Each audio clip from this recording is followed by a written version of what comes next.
Après le départ des mages, l'ange du Seigneur apparut en songe à Joseph et lui dit « Lève-toi, prends l'enfant et sa mère, et fuis en Égypte.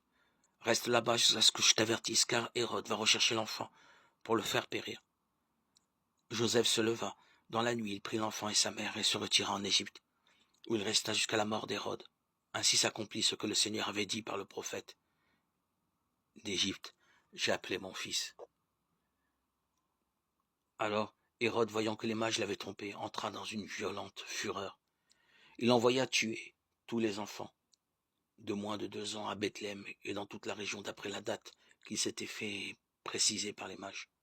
Alors s'accomplit ce que le Seigneur avait dit par le prophète Jérémie.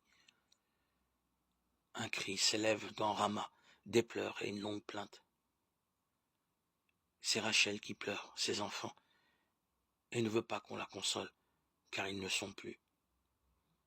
Après la mort d'Hérode, l'ange du Seigneur apparut en songe à Joseph en Égypte et lui dit « Lève-toi, prends l'enfant et sa mère et reviens au pays d'Israël, car ils sont morts, ceux qui en voulaient la vie de l'enfant. » Joseph se leva, prit l'enfant et sa mère et rentra au pays d'Israël. Mais apprenant qu'Archélaüs régnait sur la Judée à la place de son père Hérode, il eut peur de s'y rendre. Averti en songe, il se retira dans la région de Galilée et vint habiter dans une ville appelée Nazareth. Ainsi s'accomplit ce que le Seigneur avait dit par les prophètes. Il sera appelé Nazaréen.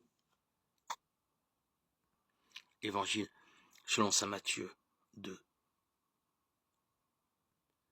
13, 23.